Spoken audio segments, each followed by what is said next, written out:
So, entrepreneurship, you may have a misguided belief that it is all roses and sunshine, but this week's guest on the Second Act Entrepreneur Show, Anke Herrmann, is going to give you the backstory about her journey as an entrepreneur so that you can take a little bit of solace that things aren't always roses and sunshine. It's sometimes work and uncertainty and a little bit of fear that goes into building your business. So Anke's story is one of amazing proportions. She's done all the things and she's been around the block.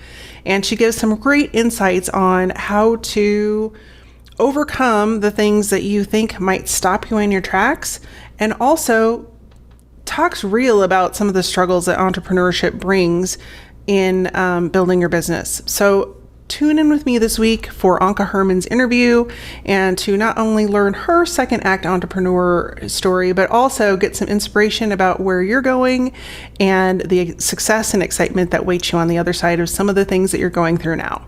So without further ado, let's dive into this week's episode. Hey there, I'm Elisa Connor, ex-corporate marketer turned entrepreneur. And along the way, I made all the mistakes just so you don't have to. Chances are you have a pretty full career. You've got experience, expertise, and probably a whole lot of education. The problem is people can't find you. This is why each week on the Second Act Entrepreneur Show, we feature expert education, marketing insights, and mindset shifts that are going to help you create a profitable business so you can secure your legacy, ensuring that you thrive not only in your first career, but also your second act. Welcome to the Second Act Entrepreneur Show. One of the things I hear most often from clients and people that before they become clients is, I just don't have time to email. I don't have time to email my list every single week. I don't know what to put in the emails. I stare at my computer and it's just looking at a blank screen. I don't know what to put in the email. I'm not creative. I don't know how to write very well. All of these things can be answered with my brand new resource called 365 Email Prompts. This was created with you in mind. Those people who struggle with what to write, don't know how to show up in the inbox, and really don't know what to say to keep the relationship building going. These were written with you in mind. Every month is a new category, and within every category are 30 to 31 prompts for you to choose from. And there's even checkboxes next to the prompts so you know the ones that you've used. Now, does it mean you have to send an email every single day? Absolutely not. That would be really, really difficult, even for the pros that are in the email marketing world.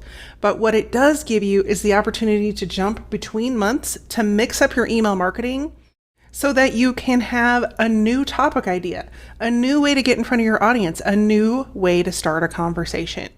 And because the prompts are created by month, you could take the whole month of January and do that month for the next however many days you decided to send out an email. So if it was once a week, well, you would have 30 weeks worth of emails just with that 1 month. And so this email prompt guide resource could ultimately give you multiple years worth of email topics if you only emailed once a week. Now, if you decided to up it and go twice a week, obviously you would go through those prompts a little bit quicker, but the prompts are there for you to reuse again. So it's limitless what you can do with this email prompt resource. You can find your copy over at elisaconnor.com/email prompts. If you're ready to take charge of your email marketing, stop staring at a blank screen, and finally be consistent with your email marketing, go get yourself a copy. elisaconnor.com/email prompts. And I will see you in the inbox. So welcome to the Second Act Entrepreneurs Podcast. I am super excited to have as my guest today, Anke Herrmann. Hey, Anke, how are you today? I'm very well indeed, and always delighted to be here with you. I'm so glad that you're here. And Anke and I have partnered on several different things and have gotten to be remote friends because Anke lives in Spain. So before we dive into a little bit about your backstory, tell us a little bit about why you ended up in Spain. Like, how did you end up in the south of Spain? Well, that could potentially be a very long story, but I'm going to make it short. I was working and living in London in the software industry, and I had a bucket list trip to Peru. One of those, the Andes. It was always one of those things that I didn't want to leave this earth without having seen. And the type of trip it was called a roaming tour. I still remember, and it was really just like a group of people with a guide, so it was literally not all that organized in a sense. And so my little translator's mind goes, ooh, I'd have a better time if I just knew a little bit of Spanish. So I went and found myself, and I thought I just want to find like this some basic Spanish, and stumbled across this company that taught Spanish, and the way they described their teaching method on their website, I'm like, ooh, forget about the little basic course. This is interesting. So I signed up with that, crammed in the first module before I went to Peru, but got hooked by, hey, I was surprised how far I got with that in the month. Like, it was, I mean, obviously it wasn't fluent in Spanish when I was in Peru, but I kind of defended myself way better than I thought. So that had me hooked. I came back, kept studying all the modules they had, and then what do I do with my newly found Spanish, right? So I took trips over to Spain. And on one of those trips, I ended up in Granada, and I'm like, I don't know, there's just something about this place. Right? And it was literally, yeah, I mean, I have my theories what exactly it was that was calling me, but it felt strong enough to think about it, because when you live in London, you contract, like I traveled a lot, right? So, and I've been to loads of places. Not once did I have that feeling, ooh, I could see myself live here. And I just thought, well, you know what? I just want to know. I don't want to think back 10 or 20 years later. I wonder what life in Spain would have been like, right? Yeah. So I thought I'd rather go. Who knows whether the mañana attitude that I like so much when I'm on holiday, that might drive me crazy when I try and live there, but I won't know until I try it out. So that was 18 and a half years ago. Nice. And that's such an entrepreneurial outlook. It's so funny. So you mentioned that you started out working for corporate as a contractor. And then I know you did not jump into what you do now.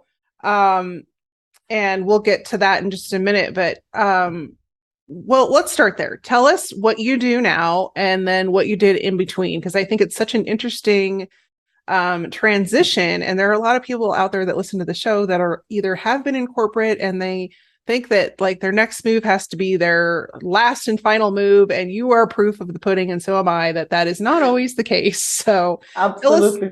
tell us what you do now and then what you did along the way. Yeah. I mean, I probably would want, I mean, it does make sense. At least in my mind, it all makes sense in the end. And I was the first one to doubt that for a long time. So what I do now is I work mostly with, like, most of my clients are coaches, therapists, people who have a really strong message, something they're really passionate about and want to turn into an online business. And they're really good at what they do, but this whole online space is new. So when it comes to, oh, I want to put together a program or workshop or a challenge, or like want to offer my services online, they get lost in the tech weeds. There's this like, oh, I don't know, where does the button go? Like, I don't know what happens in role. What does that mean? And so people get overwhelmed with that. And I basically say, well, okay, let's just slow down to speed up and help them figure out what they need, when they need it, and put the right things in place at the right time, at the right pace, basically in the right order, so that they don't, at the end of the day, my end goal is to bring their vision to life and not have them stumble over the tech hurdles and give up in frustration and then basically give up and go back to corporate, or give up on the dream altogether. So that is really my ultimate goal. And I use my tech skills to basically shove aside hurdles that could get in the way. Nice. And your background is in tech, but you had a stop along the way. So tell us a little bit about your stop along the way before becoming the tech taming monster. Well, actually, there was a couple of stops. That's the funny thing. Like, I actually started out as a translator. I'm a language girl by training. And I stumbled into the software industry when I moved to Spain, to Australia in the mid 90s. And I was like, oh, multicultural Sydney, heaven for a translator girl, right? oh boy, I quickly found within weeks, I found out that that was like a totally wrong assumption.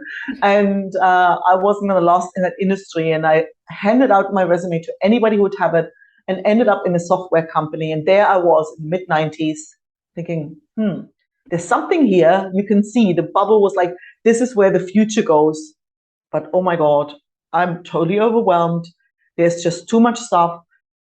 I'm way too old to get into this. I'm a woman. I'm not all that technical. This is just like, exactly what my clients feel now. And I wasn't really sure what to make of all of this until the day it dawned on me, wait, what? Programming language. It's got vocabulary and it's tiny. It's got structure. It's got a grammar and it's very rigid. So basically, it's just like a real language, just without the exceptions that make a natural language difficult. So bottom line, this whole programming thing is just like a real language, just simpler. It's like, so now it made sense to me. And it didn't mean I was like any good at it overnight, but I felt I knew how to learn languages. So I knew I had what it took to make this thing mine. And then I could just get to work and get good at it, basically. So I did, I basically it didn't take long before somebody says, hey, you could get a job at this. And so I did. And I had this really fun career in software development, in corporate banking, all kinds of different, usually workflow process-based projects where it was about, okay, you've got a job to do. How can we make this easier? And so that was what I was doing until I went to Spain and thought, what would I do if I were to really move to Spain? And I thought, well, you know what? Why not just take a step back and think like, if I could do anything, what would I do? And what popped to mind, I was literally cutting a roughly summer dress on my dining table with flamenco music playing in the background. I'm like, yeah, write this. I'd make flamenco inspired clothes. I'd have a small custom made to measure kind of sewing studio. And then I was like, okay, what could possibly go wrong? And I was like, it wasn't that nothing could go wrong, but there was no obvious showstopper, right? There was nothing that would make it impossible right from the outset. So, like if you go and say, oh, I want to be a doctor, well, you got to go to med school, right? So you can't just be a lawyer just because you feel like it. But yes, you can be a dressmaker if you can find somebody who buys a skirt you make, right? So yeah, it was literally, let's see what happens, was my business plan. Yep. And how that worked out. well, it's a funny one because I'm sometimes looking back thinking, if I would start that business again with what I know now, what would I do differently? And I'd be, hell yes, there are quite a few things that I do differently. But still, I sometimes think that the fact that it was so out there, right? And everybody looked at me as if I was totally crazy. It was almost like there was no fear of failure, right? So it was, I actually sometimes think like not having an idea and just thinking, well, again, I don't want to hand out programmers' resumes when I'm 50, right? And I don't like where this industry is going. And I don't want to be shaking every time there's like, oh, there's a restructuring thing and you might be restructured out of your position. And I thought, well, again, I usually fear regret more than failure. And I can go, okay, let's just give it a go. The worst that can happen is that it doesn't work out or that it may work out and I don't like it. But well, fine, no big deal. At least I know. At least I've tried it. And not knowing what was to come was kind of like, yeah, sometimes it's better not to know what's coming. So it made it possible in a way, I think. Like not having an idea actually made it possible. But yeah, of course, like looking back, I think, I guess you never know what you don't know. Because now I'm looking back, so I would get a mentor or like somebody to help me see, because I thought no crazy German person has moved to Spain trying to make flamenco costumes, right? So there was nobody else who had done exactly that. Yeah. What I didn't take into account or didn't know existed was that like a coach or a mentor would be able to help me see the stuff I can't see, even if they haven't done the exact thing. So definitely getting that outside perspective, I wouldn't want to do it without that, because I could have saved myself a lot of stress and a lot of headache for sure. Yeah. Well, and it's funny because I look back on that time too, and you said some really important things. One is step through the fear, because I think that's one of the things that keeps people stuck in a position. And then they wake up and they're like, I have no time left to do anything I want because I've given all my time to corporate and I hated every minute of it. Or they give up. That's the other thing that you brought up. But I think the other piece of that is that looking back, it's, what they say, hindsight is always 2020. But, we were probably starting our initial entrepreneurial journey about the same time. And you say, yeah, I would have hired a coach or whatever. But if you actually look at that time period, there were not coaches available, like business coaching and the coaching industry really is pretty new. And you might be able to find somebody that was a business coach through a referral, but chances are they would have been ludicrously expensive because the opportunity wasn't there like it is now. And also, like, what is the likelihood that they're going to be able to relate to exactly what you're doing if, because it's so unusual. And so I really like that you took that path, because there's a couple of really important things that I think people can take away from that journey. And the one is like, just do it anyway, because if you regret it later, what have you given yourself besides woulda, coulda, shoulda? But also, like, the other piece that you brought into this is you always take a lesson. You can't not take what you learned forward.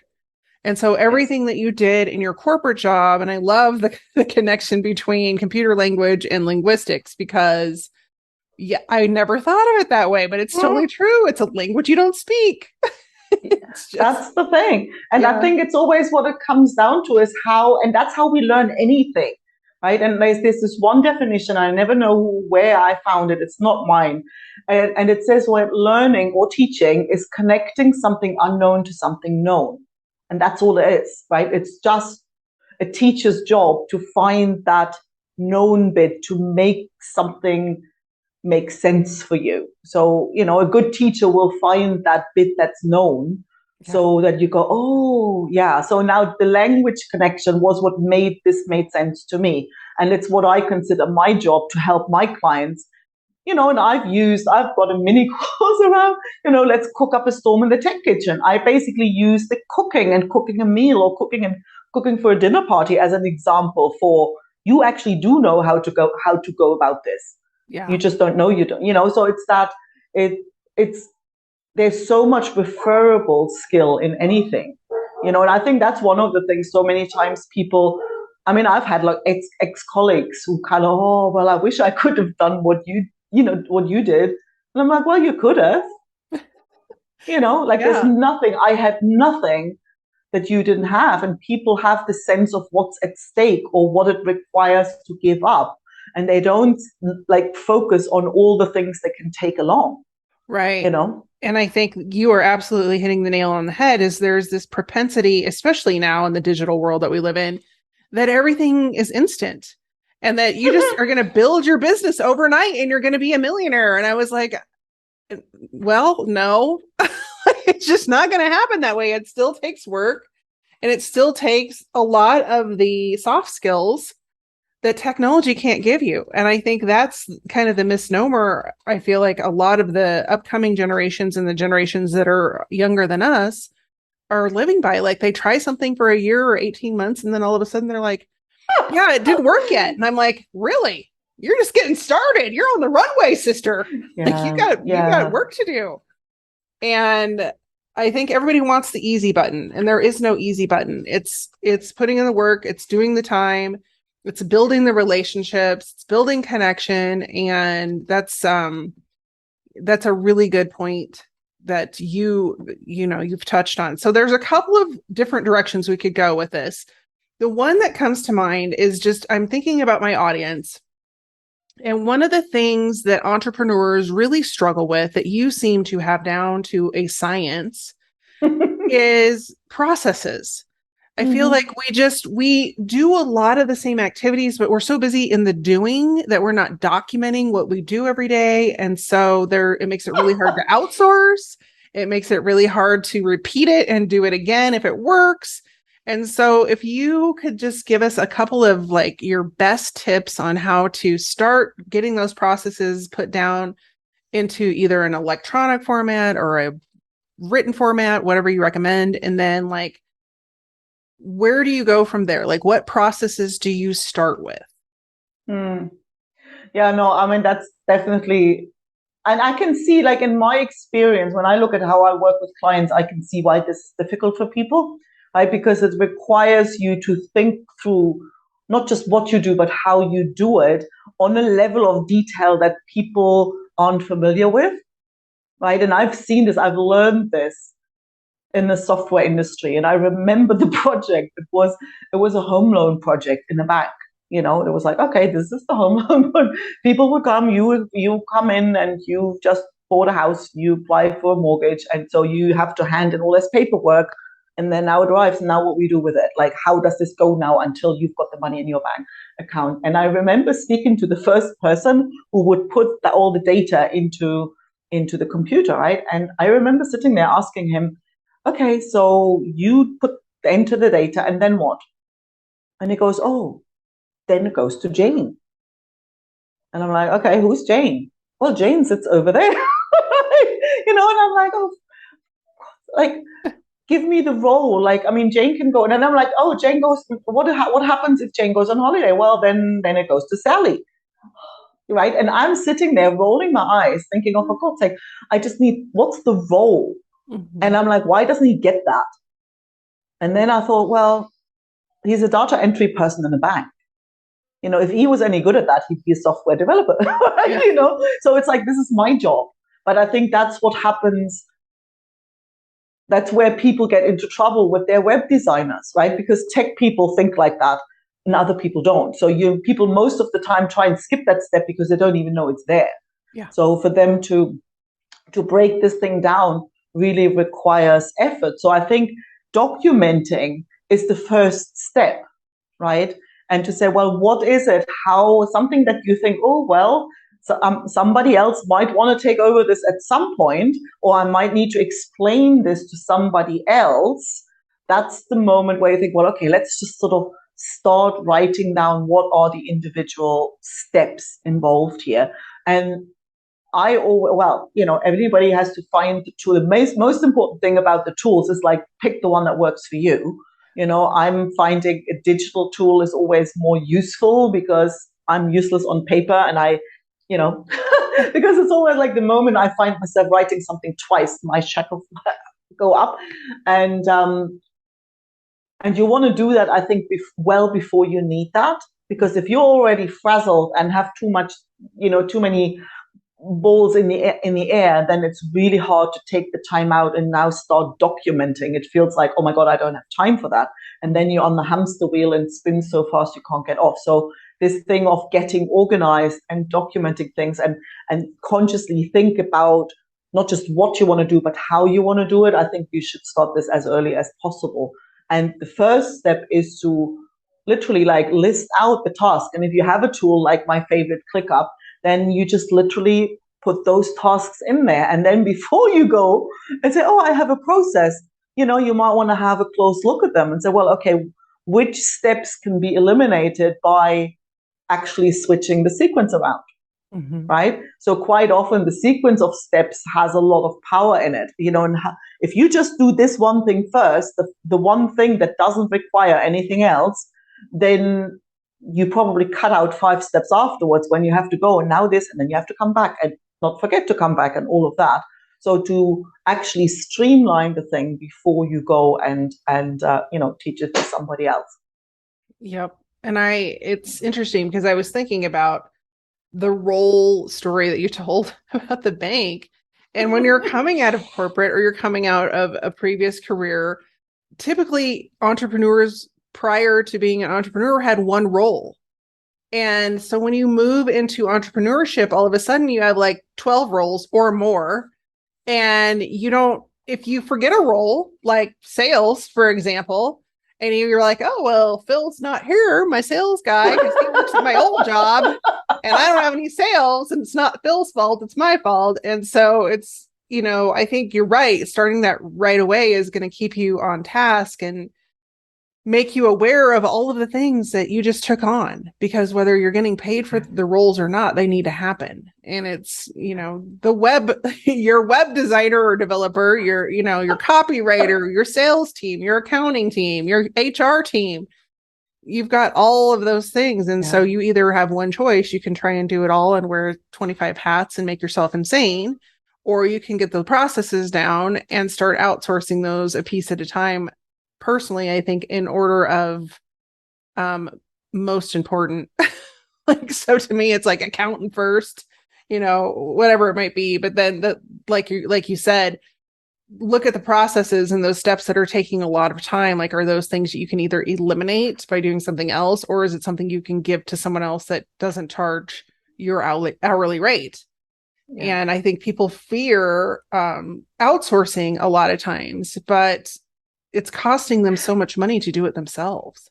They don't. But that's interesting. See, I sort of feel, I quite often observe the opposite.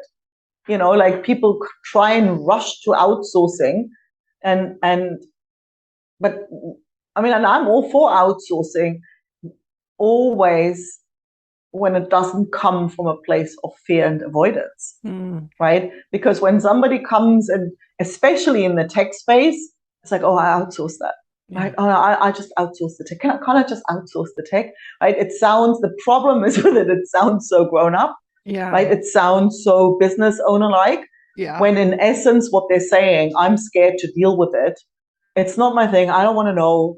I don't want to deal with it. I want somebody else to deal with it. That's what they're often saying. Yeah. Now, the problem is they go about that in this avoidance kind of way, that if you were to translate that into working with a financial advisor or your accountant, it would be going like, oh, money stuff. I just don't want to deal with it. I just outsource that.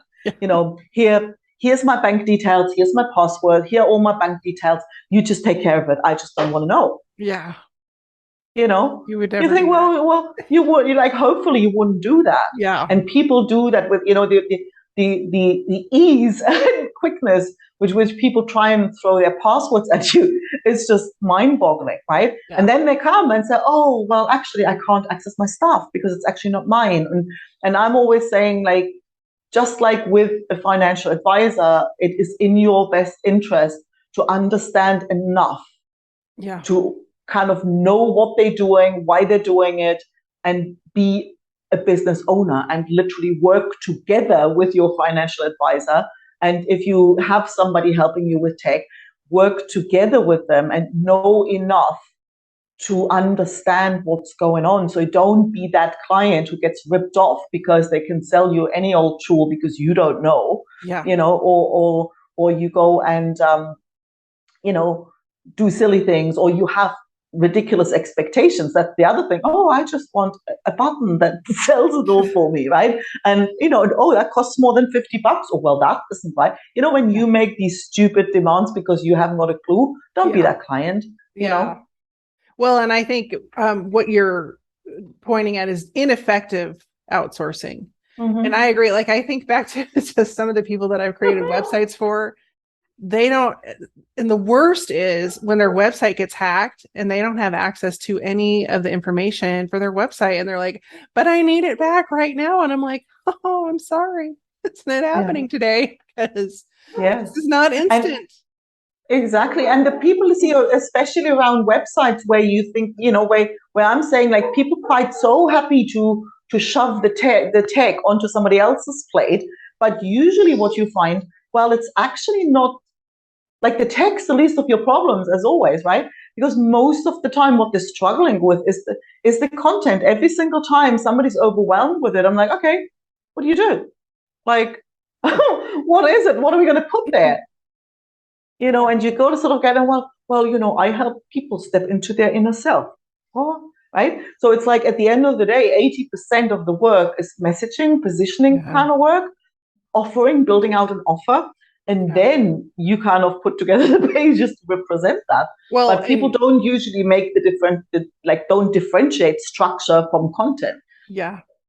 Well, and they're so busy. It feels like everyone's so busy with, I need to be online, that they don't think through any of that stuff. And you and I have had multiple conversations about people that create online programs and they spend hours, weeks, months, years developing all this content.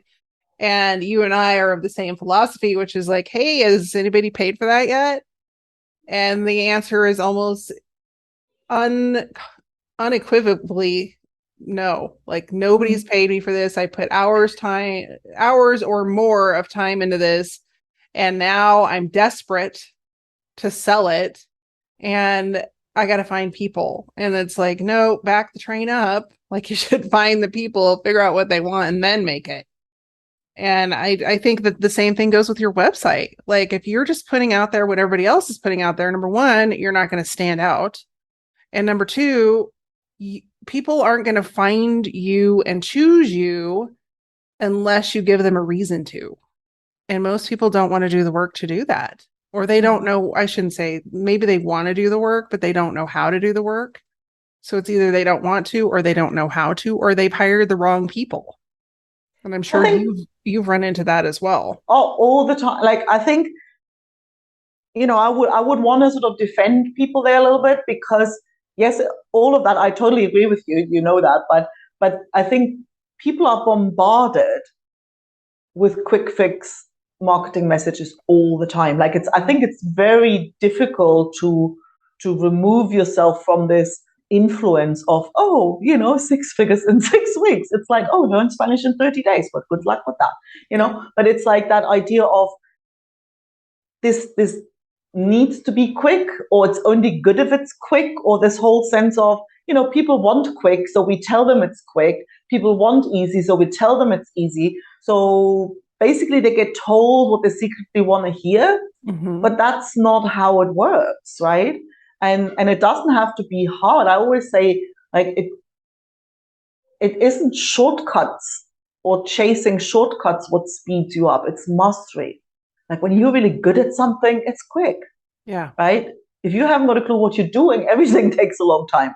So I think if you want to speed up, you would want to focus on mastery. Get good at your thing.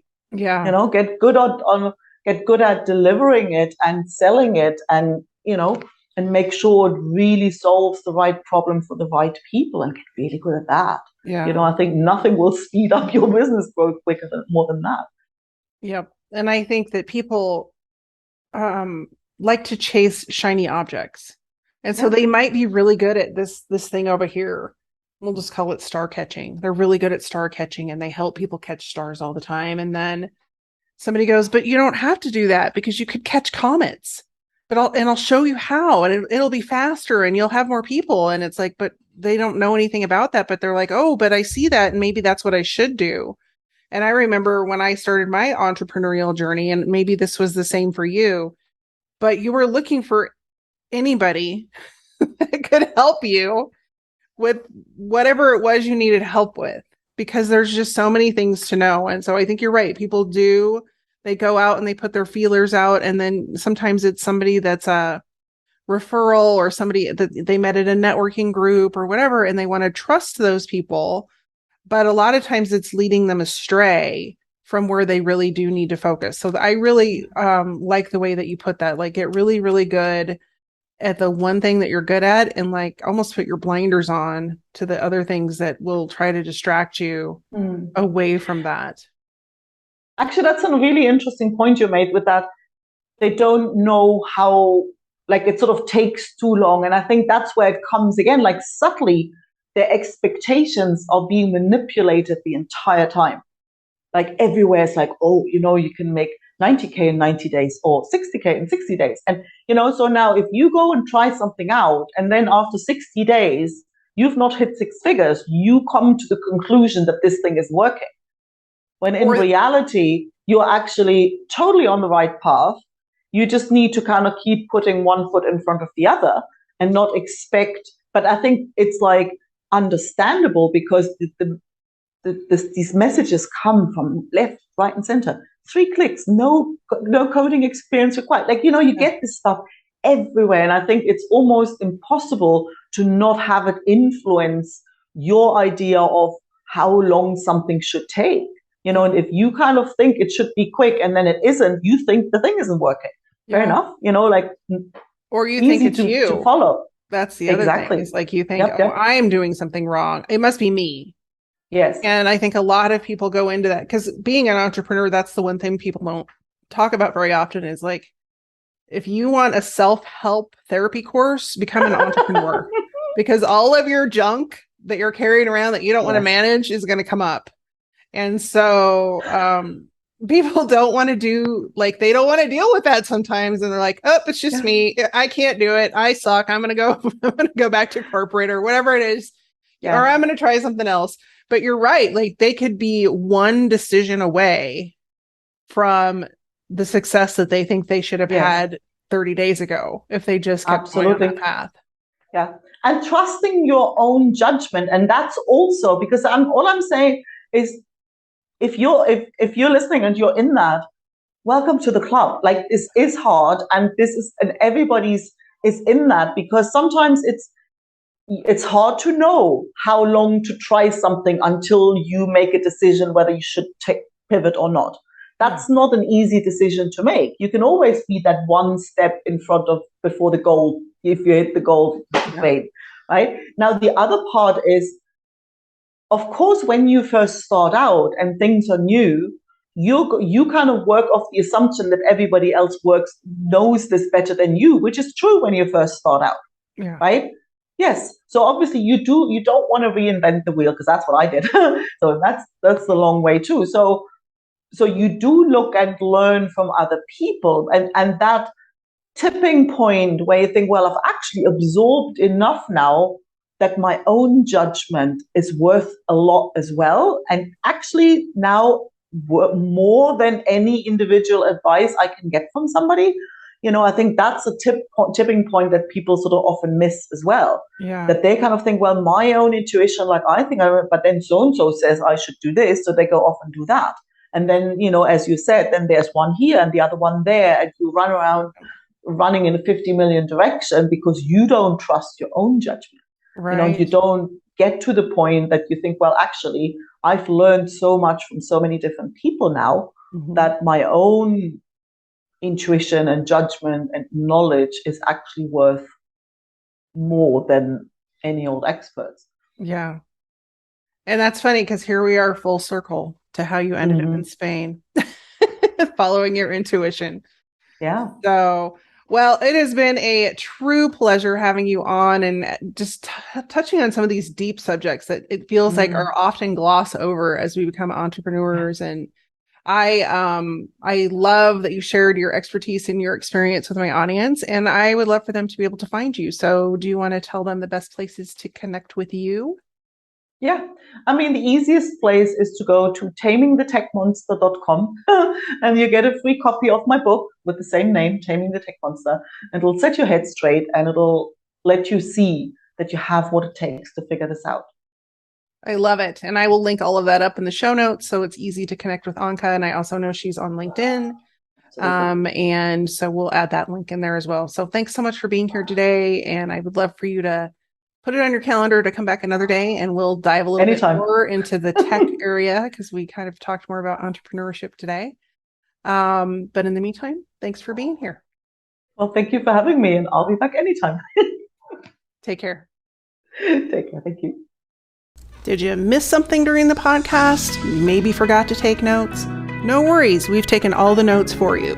All the resources, links, and information in this episode you can find over at alisaconnor.com/podcast. That's ALISACONNER.com/podcast.